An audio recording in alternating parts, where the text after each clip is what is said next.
The lantern light trembled through the slats of the barn, the smell of cut hay and wood smoke thick as a memory, and the whole congregation had spilled from the meeting house into the yard for the community supper. But she saw him first, curled behind a stack of grain sacks where the laughter thinned and the night grew colder. A small shape with eyes like river stones, reflecting the moon. The music from the fiddle and the shouts of boys running in circles made a warm halo that did not reach that corner, where a child sat with his knees to his chest, hands stained a dark, impossible red for a boy who had not yet been taught to butcher. "Who left him there?" Ruth Yoder said under her breath, voice a thread pulled tight, and the women nearest them shifted away as if his presence might soil the cloth of fellowship. She had known loss as a constant ache, a hollowing that had folded her like a hand into a glove, years of longing for a child turning prayer into a ritual of small petitions whispered into the starch of her apron. And when she stepped through the circle of light and crouched, feeling the grit of soil under her skirt and the cold breath of night against her wrists, it was not courage so much as a soft, irresistible compulsion that pushed her forward. "Stay back," Mr. Miller, the bishop, warned, voice thin and flat as dried bone, as other faces sharpened into caution. She laid a calloused palm against the boy's shoulder, breaking the unspoken rules of neighborly distance, and when his head dropped against her sleeve, she tasted iron on the night air and heard a low, resonant note that seemed to come from everywhere and nowhere. That small touch had consequences she could not yet name, because a man with gray eyes like riverbed stone and a coat that had seen winter too many times stepped from behind the hayloft ladder and looked at her with something between accusation and hunger, and in that look there was a claim older than the town. If she would not turn away from the child, she would be pulled into a world where domestic faith and impossible loyalties braided together, and what began as pity would demand of her a choice that might heal or damn them all. "Why is he here alone?" she asked, and his voice was the flat line of someone who had not practiced tenderness. "He was found at the creek by Amish," Ruth answered, and her fingers trembled where they brushed the boy's hair.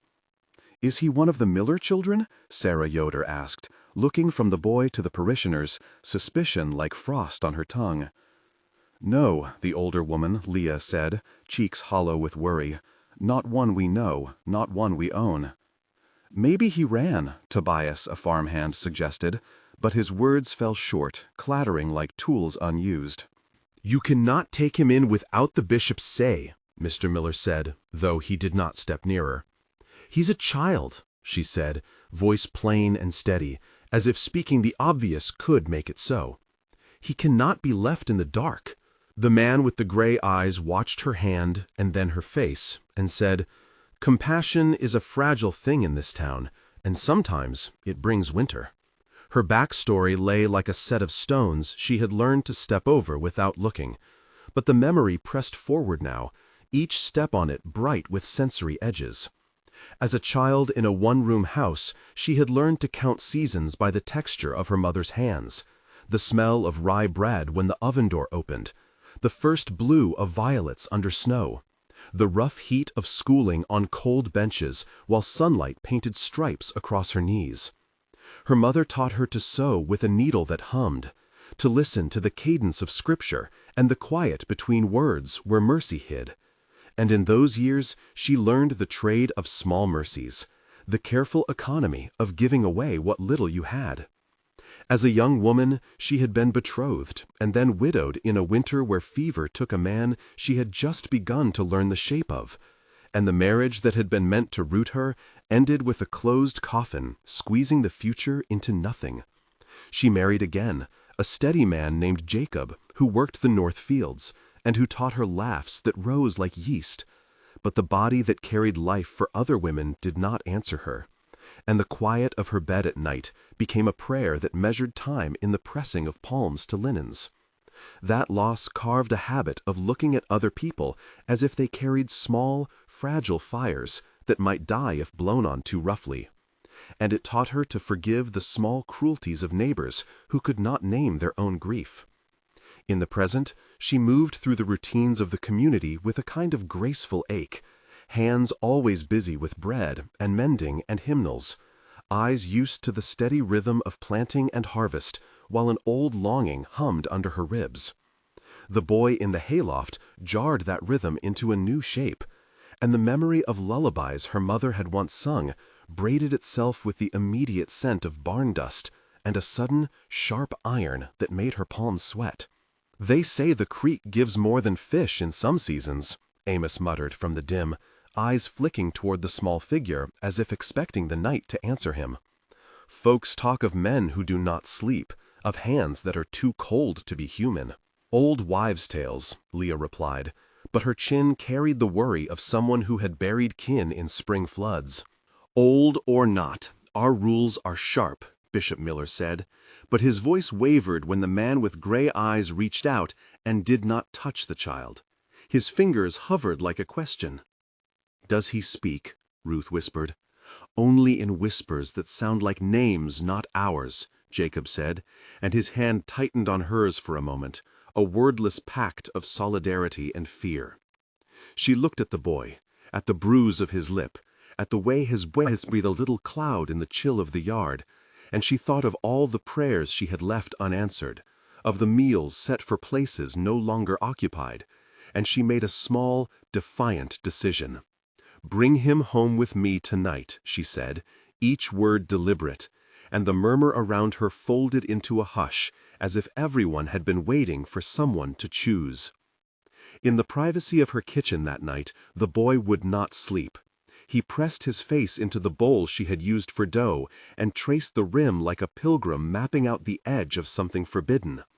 "What is your name?" she asked, and he said a syllable that leaned toward a name she did not know, a sound like river stones rubbing.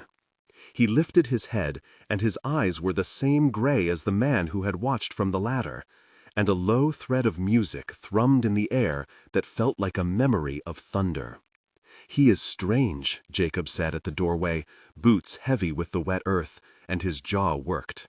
"He does not eat like other children," Ruth observed, and the boy's fingers came away pale from the side of his mouth, as if he had tasted blood, and it had been a promise and a threat at once. She fed him bread and milk and held the spoon while his lips closed around it like a vow, and though the food went down, there was a puckering of his hand that made her think of a hunger older than a single stomach. The man with gray eyes, who would later be called Elias, came that week to speak to her beneath the apple trees, where the air tasted of sour fruit and old leaves. He was a tall man, whose clothes were stitched in plain but firm lines, who moved with a quiet that made the branches hush as if they listened. "You have taken what you did not intend to take," he said, and the words were not a pronouncement so much as a folding of the world. "Is he yours?" she asked, and the way her voice landed on the question changed the shape of it. "No," he said, "he belongs to the ways that were here before our fences." He told her then, without flourish, but with the slow authority of someone reading an old ledger, that the boy was bound to a hunger that was not only by food, and that in her small act of tenderness she had triggered something older than custom. "A bond can form," he explained, and his voice had the patient cadence of someone accustomed to translating lore. "It is a thing of ritual and blood and consent, and it takes as much as it offers." She asked what it would cost, and he did not answer with a number so much as with an image of winter taking root in a garden. "You saved him from the dark," Elias said, looking at her hands as if measuring them, "but you may have saved him into you." Their conversation stretched and folded over many days, the town offering thin commentary in the meantime. "She will ruin her household," Sarah said one morning at the well, water circling like a small truth. "She will bring shame," Tobias whispered in the granary, as if shame were a contagious rust. Pierce the tanner made a joke that fell flat, and even the children watched her as if she had become an experiment in the field. Yet in the quiet moments, she and the boy learned a different language, small rituals of care that resembled the old lullabies. He would hum without words at dawn, the tune a thin line of sound, and she would braid his hair with the patience of someone turning a rope into a shelter. "Do you know how to pray?" she asked him once as they shelled beans, the clack of the pods a little percussion, and he looked up as if surprised that the sky had a name she had assumed. "I remember the sound of a woman humming," he answered, voice like leaves, and she felt in that reply a sliver of salvage. At a funeral for a neighbor, she learned more of Elias, when she saw him standing at the edge of the grave, hands clasped as if waiting for a scene to appear and let something pass. People whispered about his family out west, about a son who had not come back from a snowstorm, about a lineage that lived a half-life between town and forest. He spoke to her beneath the eaves of her porch that night in a slow conversation that contained more questions than certainties. "If the bond grows," he said, "it will change the geography of your life. It is not only blood that binds, it is time, secrecy, nights that bring cold and days that must be kept quiet." She asked him, "Is there a cure?" And his answer was friction and salt. "Perhaps," he said, and then he qualified, "or perhaps a different kind of life can be forged, where what you give is not what you lose." The way he phrased it made her imagine a barter where the currency was something like surrender and something like mercy. After a small victory, where the boy laughed at a hen tripping over its own feet, the community softened, and she felt the warm tug of belonging reknit itself. It was there, after the boy had slept longer than a breath and her hands lay warmed by his presence, that she addressed you, reader, and asked in the hush of this gathering of voices to join the conversation. If you have felt the weight of choosing between the safety of the known and the peril of compassion, you are not alone in that ache. I felt it with her, the pressure in her chest that is both fear and hope. What would you do in her place when a small life stands on the threshold of your hearth, and the cost of welcoming it might be greater than anything you planned to give? The question is simple and terrible. What would you choose? How you answer is important to this community. Please comment below, starting with "I would choose" or "I could not," to help others read your thoughts and perhaps shape what we tell next. The voices here have guided the telling before, and they will shape what comes after. The boy had smiled, and for a moment the world seemed to tilt toward mercy, but the road ahead was not lined with light. The next days unfolded like a careful ledger of ordinary tasks and small astonishments. She named the boy Samuel, because the name came to her soft as bread crust after long baking, and the name fit the way he watched the world with a patient hunger. Jacob taught him to mend fences. Tobias showed him how to carry milk without spilling, and Ruth baked a loaf that smelled like a house at Christmas and insisted the boy take the first corner while she watched, delighted and cautious. Leah, who kept the herbs in a low cedar box, handed the boy a dried sprig and said, "Keep this for courage," and in doing so she tied herself to his fate. Pierce the tanner came to repair a harness and found himself embarrassed by the way he wanted to feed the boy a piece of jerky he had been saving. Bishop Miller watched the household from a distance, presiding over private judgments and public silences as if he were measuring the sturdiness of a dam. Elias visited sometimes and stayed too long, and when he left, the air felt colder where he had stood. 3 more faces became part of their circle. A seamstress named Esther who whispered prayers into the hems she sewed, a neighbor called Amos who traded eggs for advice and who had found Samuel at the creek, and a curandera from beyond the trees, old Mara, who spoke in riddles and carried a sachet of river stones and nightflower. These names were the knots in the net that held Samuel and her both, and each had a hand in the slow weaving. As Samuel settled, strange things threaded the edges of their life. He would stand by the window at night and watch the stars, hands folded as if waiting for a hymn, and the house would smell of ozone and iron. Jacob sometimes woke with his throat dry, as if he had been trying to swallow something large, and his eyes rimmed pink. Once Samuel woke in the middle of the night, whispering a name that made Esther go pale. "Elias," she said under breath 3 nights later, as if the name itself had pressure. The rituals they improvised to make the town feel safe became acts heavy with symbolism. They marked the boy's bed with simple prayers and salted the threshold. They kept the doors latched and the shutters closed when the moon leaned high. And old Mara advised a small tea of rue and willow bark to steady nerves. Yet the hunger remained a subtle undertow that drew at the hem of daily life. One evening, the hunger surfaced as a visible thing when Jacob returned late from the north fields, hauling the last of the winter wood, and Samuel followed him too closely, fingers brushing the man's wrist.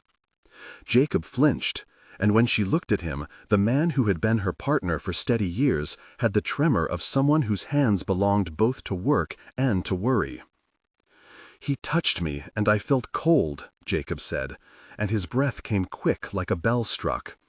"I thought perhaps frost had found a way into my blood." The conversation that night at the supper table stretched into a dozen exchanges that braided accusation and worry and tenderness. "You shelter him," Bishop Miller reminded her. "You may shelter a storm." "He is a child," she insisted. "Children often make storms." "If he takes from Jacob," Leah said, "we will have to decide how to keep our people safe." The fork clinked, the bread was passed in silence, and she felt the gravity of a household learning to orbit a strange center. The first true ritual of binding arrived not as a thunderclap, but as a necessary practice. Because Elias insisted that to leave the hunger unnamed was to invite its shadow to bloom. He showed her an old method, a sequence of small acts meant to mark the boy with a belonging that would make the hunger less voracious and turn it into a tether to supplication and community. The instructions were procedure and prayer, a combination of technical precision and devotion that had to be exact to hold. The ritual required 3 strands of hair woven with a thread of her linen, the tracing of a circle salted with a pinch of his blood and of her milk, a whispered list of names of those who would keep watch, and the lighting of a single candle each night until the full moon passed.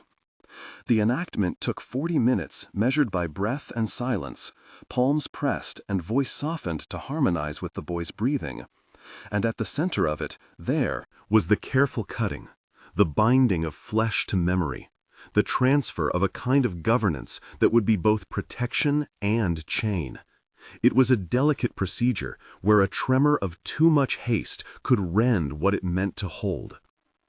After the ritual, Samuel slept like a small animal, chest rising in even waves, and for a week the households around them felt a little safer. Technical description of the ritual procedure for clarity and credibility. The ritual began with 3 strands of hair from the caregiver braided with a linen thread. Each strand represented past, present, and promise. A shallow prick collected a bead of blood, which was mixed carefully with a teaspoon of warm milk. The circle was salted with that mixture, and names of guardians were whispered into the center. The candle was lit and kept until the wick consumed the last of its wax. The sequence required steady hands and unbroken focus. Despite the ritual, the bond revealed itself in other ways. Samuel would dream in images of water and iron, of a man with gray eyes standing on the bank of a frozen creek, and she heard those dreams at night as if they were storms passing through her bones. Elias told her bluntly that the link might demand offerings, small at first and increasing as the boy grew, and that some pacts required a new kind of contract that the town had never sanctioned. She and Jacob argued in whispers in the kitchen about whether they could let Samuel feed from Jacob when his nights were cold, about whether sacrifice could ever be turned into a gift. "We cannot trade lives for comfort," Jacob said, hands knuckling the table. "We can find another way," she insisted, fingers white on the edge of the wood. These debates were not theoretical, because soon the household noticed traces of depletion around Jacob, small vanishings of strength at odd hours, a pallor that did not belong to the sunburn of fieldwork. Leah watched Jacob's hands and named the symptom aloud, and the name of fear spread through the house. A first major moment of tension pressed up like a fist against their throats when Jacob collapsed in the barn, the muscles in his face losing their practiced set, as if someone had turned down the world. It was 2 full paragraphs of panic when she fought to hold him, when the smell of dried leather and hay crowded the air while she prayed, and Samuel sat on the manger and hummed a low note that seemed to ease Jacob's breathing. She called out to Elias to come, and he ran, his stride a chain of thunder. And when he knelt, the air took on a metallic tang. "If you do not give willingly," Elias said, voice like stone on stone, "it will take in stealth." "What do you mean?" she asked, and her voice broke because the man who had been her anchor might be asked to bleed away. They moved him to the house and tended him with broths and poultices, and Jacob slept with his face like a child while the rest of them watched like the watchmen of an ill town.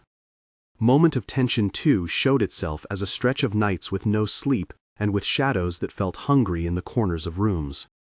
They found Marion the cow with her flank marked by small, precise wounds, as if a knife had passed and not taken flesh fully. The house smelled of blood and iron, and the sound of Samuel humming rose and fell like wind through reeds.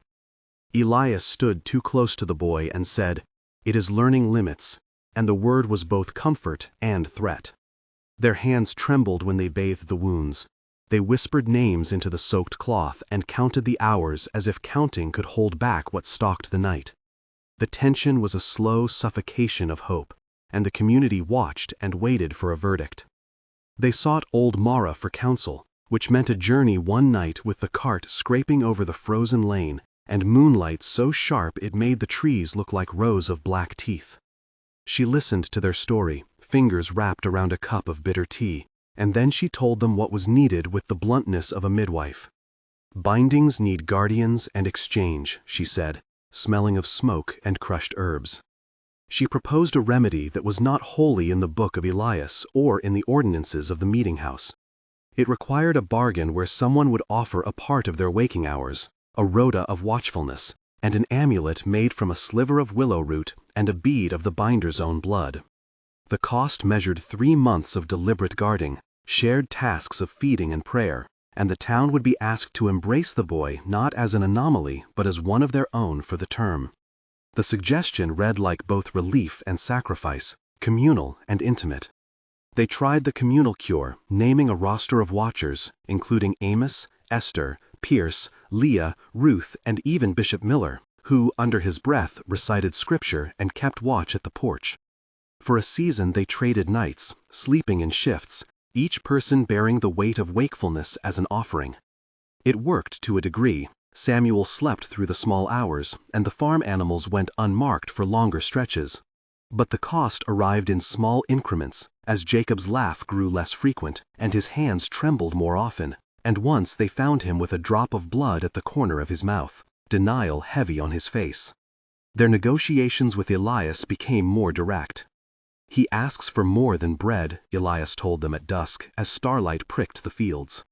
"The bond will become a thing that expects feedings that are not merely food." "Will it take everything?" she asked. "Not if you choose otherwise," Elias said, and in the softness of his voice there was a map of possibility and loss. Moment of tension 3 unfolded when Samuel, in a fitful sleep, rose and left the house and stood at the edge of the creek as though drawn by a bell. He did not make a sound, but the moon painted him white and thin. He lifted his face, and the man with the gray eyes from his dreams appeared on the opposite bank, silent as a shadow. The air between them hummed, and when she ran out with a lantern, she saw Jacob standing behind her, hands trembling, and Elias leaning against the post as if he had been waiting. The choice presented itself in a single heavy breath.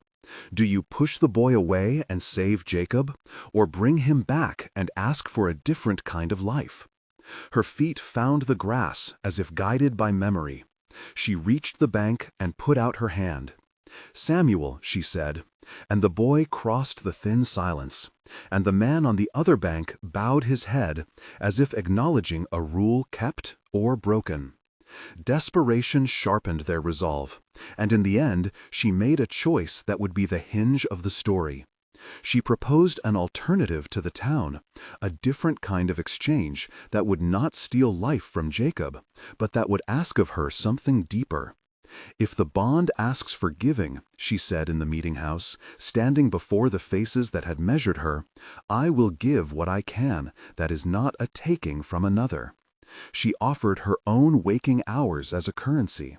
The hours where she might have rested, she would now spend in vigil and tending, offering warmth and human presence, because she believed a hunger curbed by care might be transformed into a relationship.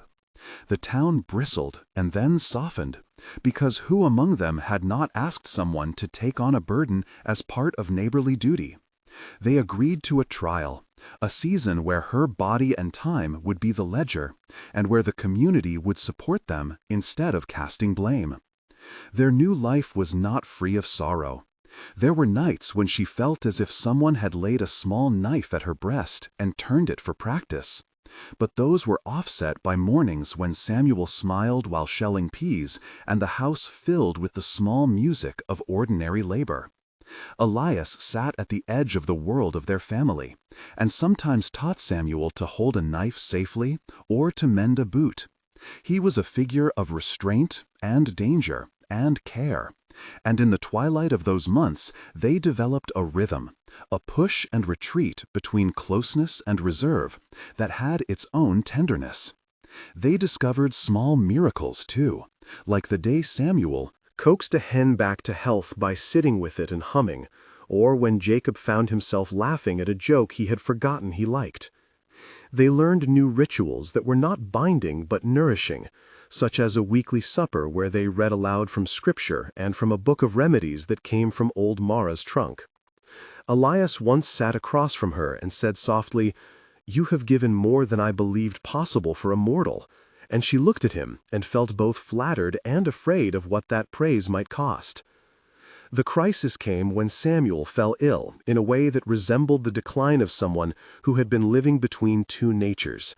He became quiet and withdrawn, his face hollowed at the temples, and the hum of the house receded into whispers. Jacob's strength ebbed in parallel, as if two wells were linked by a pipe. They tried teas and poultices, prayers and vigils, and when none of those sufficed, she confronted Elias with a question that had been coiling in her like a snake. "Is there a cure or only more sacrifice?" she demanded. And he answered plainly, "There is a way that was forgotten that might change the nature of the bond, but it asks of the one who loves a surrender not to death but to transformation."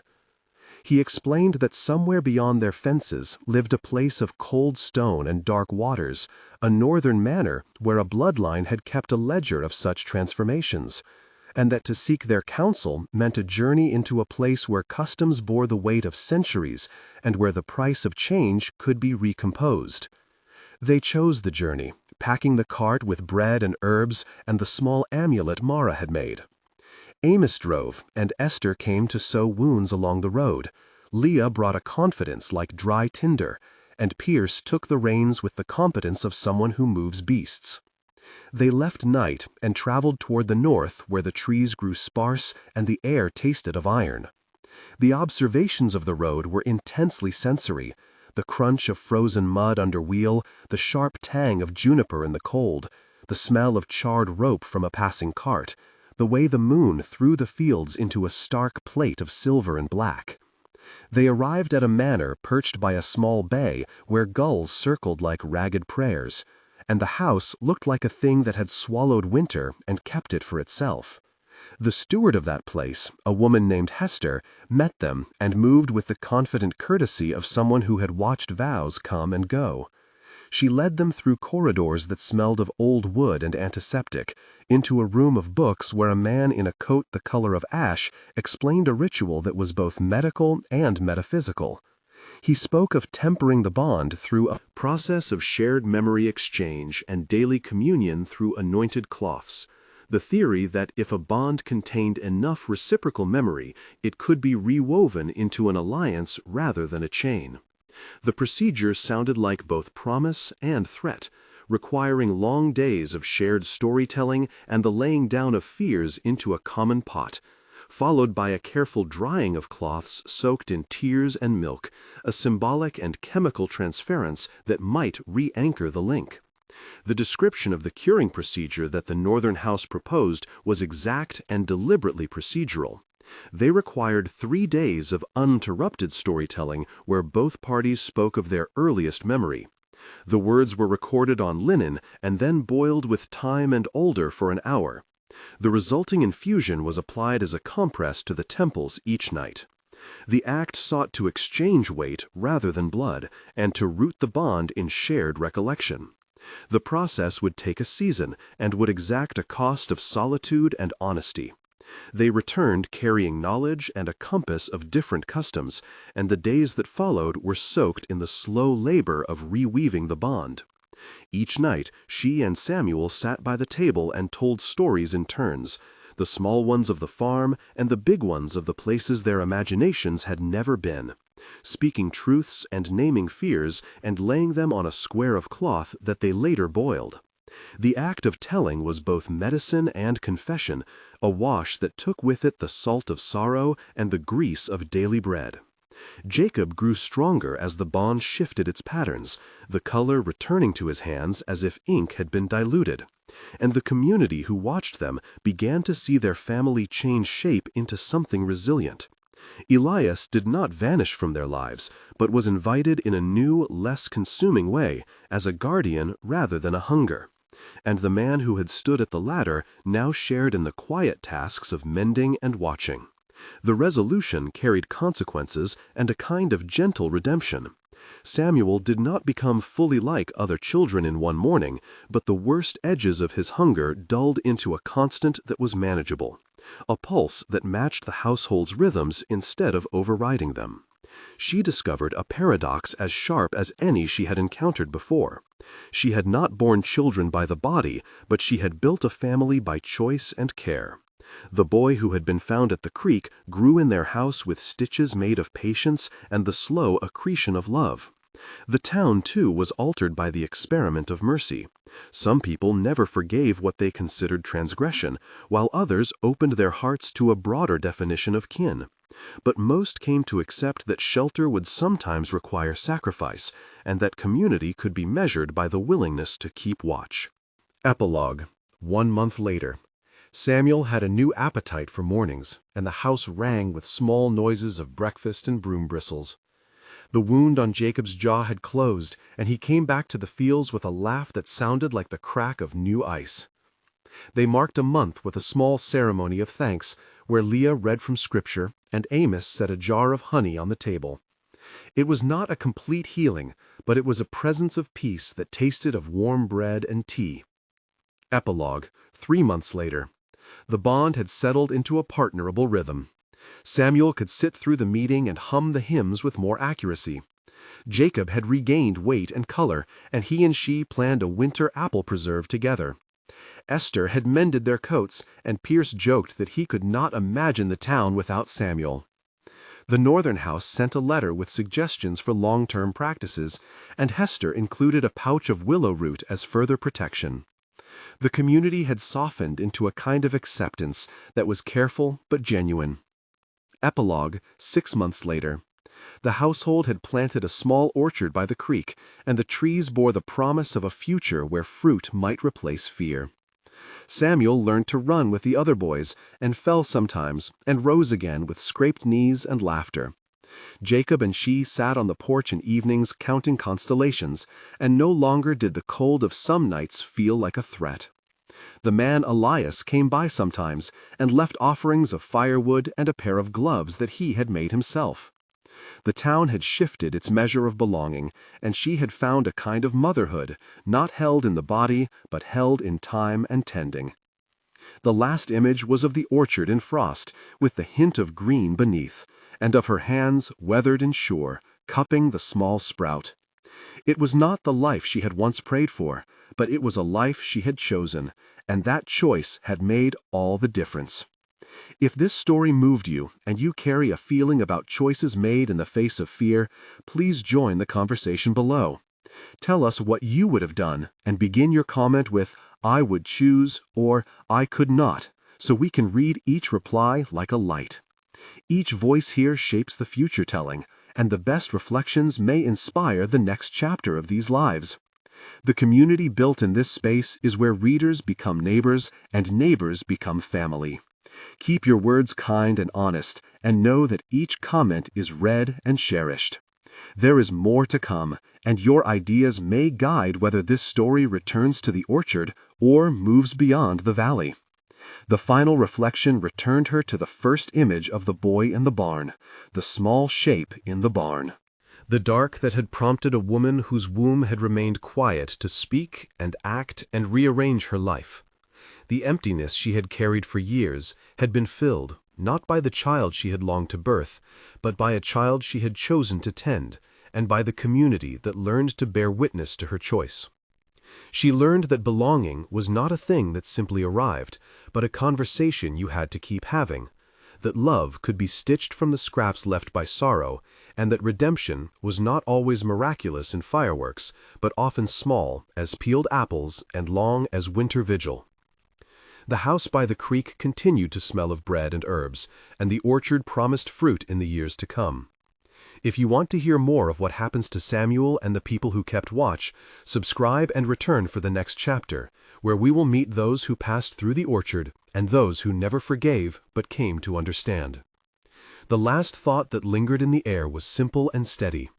There are many ways to bear children and many ways to give, and sometimes the greatest gift is the one you choose to give to another.